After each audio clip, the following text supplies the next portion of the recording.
So far this offseason, Green Bay Packers fans have been wondering not if, but when a Zack Tom extension will happen. As right now, I think everyone can agree that he is the most important upcoming free agent after the 2025 season. And a lot of us, myself included, are simply just waiting here for the mega extension to happen. Well, we did just get some news. We got an update on the Zack Tom situation that, of course, they are in contract talks, but not only that, what Zack Tom is asking for a contract from the Green Bay Packers. Guys, quickly do me a favor and go and hit the subscribe button down below if you haven't already. Nearly 50% of my viewers on this channel are not subscribed, and you may not even know that you're not subscribed. It's absolutely free to do, takes 2 seconds out of your day, and it supports the channel a ton. Not only that, you'll stay in the loop with everything Green Bay Packers this offseason. All right, so Zack Tom, one of the best ascending tackles in the NFL right now, drafted in the 4th round out of Wake Forest just 3 seasons ago, stepped into the Green Bay Packers offensive line and just has been a force. And at this point is the best offensive lineman on the Green Bay Packers. And I honestly think every single Packers fan agrees that the Packers need to extend Zack Tom. In extension talks with the Packers, Zack Tom is asking for over $25 million per season per sources. And this comes from Chad Forbes, a reputable source here. So with that in mind, Zack Tom asking for $25 million annually, which, don't get me wrong, is a lot of money. But in terms of the NFL and building a football team, one of the most important things after getting a quarterback, probably the most important thing after getting a quarterback, is protecting your quarterback. And the Packers have done a good job at building an offensive line around whatever quarterback they have. They built a really nice offensive line around Aaron Rodgers, and it seems like they're starting to do so around Jordan Love, investing in the offensive line early with Jordan Morgan and Anthony Belton in the last 2 drafts. But not only that, hitting on a guy like Zack Tom in the 4th round really helps here. So to me, the money isn't that crazy because you're investing in protecting the most important position on your entire football team. Now, just to compare, let's bring up right tackle contracts around the NFL, and I'll show you why this is actually a bargain.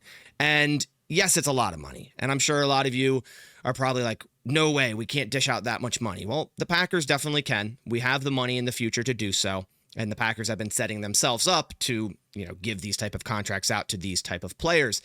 And if you look at the current right tackle contracts, now Tristan Wirfs at the top here, he played right tackle 3 years ago, but the past 2 seasons he switched to left tackle. So this is a little bit inflated for that reason.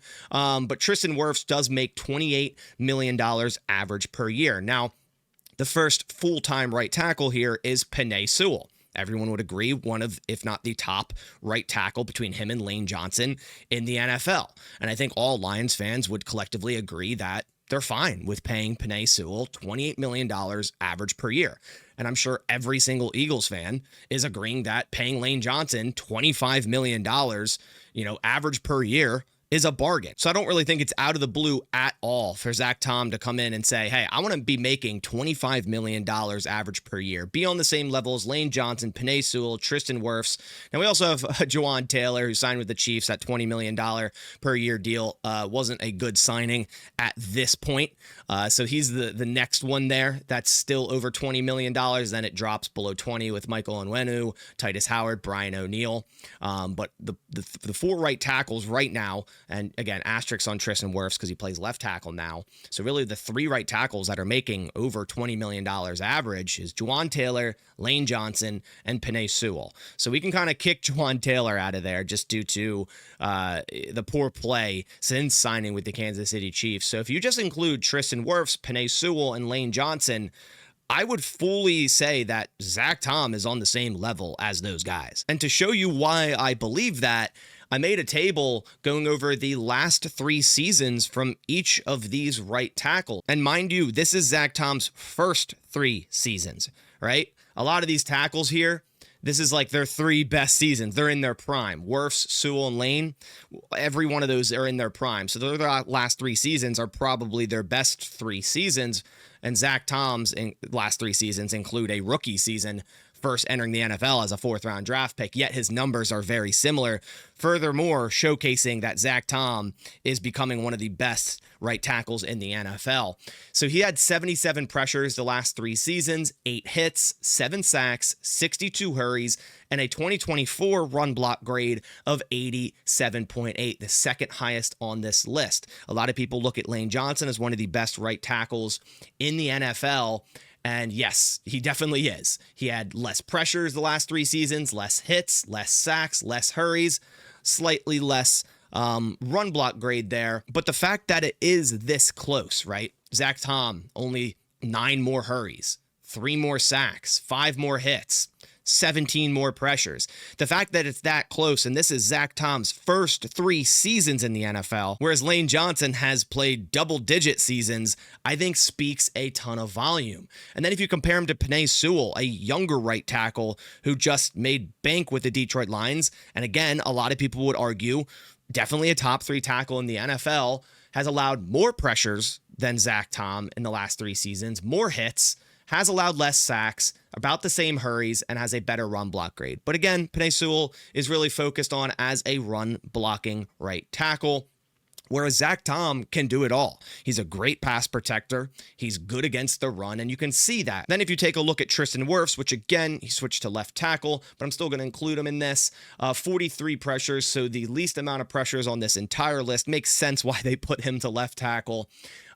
8 hits, 8 sacks, only 27 hurries, and a above average, but barely run block grade of 62.8. Again, makes a lot of sense why they moved him from right tackle to left tackle. And then I also included Juwan Taylor because he makes over $20 million average per year, but he's not even close to any of these guys. 123 pressures the last 3 seasons, 20 hits, 17 sacks, 86 hurries, and a below average run blocking grade. So when you take a look at the right tackle market and you see Penei Sewell at $28 million, you see Lane Johnson at $25 million, I would have no problem with the Green Bay Packers signing Zack Tom to a 4-year, $100 million deal. Hell, make it a 5-year, $125 million contract, because it is that important to retain your star offensive lineman, to protect your franchise, to protect Jordan Love.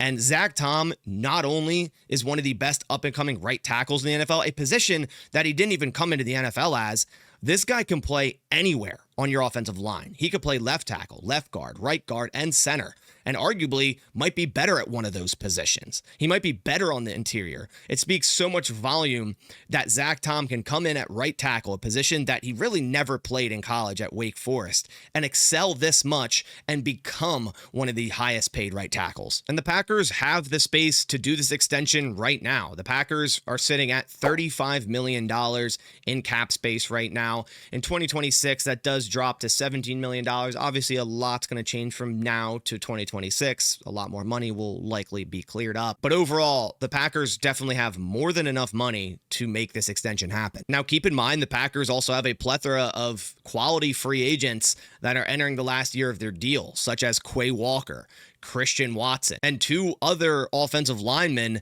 that were starters last year in Sean Ryan and Rasheed Walker. Now, I'm under the impression that the Packers will not retain Rasheed Walker. They view Jordan Morgan as their future at left tackle. Rasheed Walker's entering the last year of his deal. They have to pay Zack Tom a mega extension. They likely have to give Elton Jenkins more guaranteed money.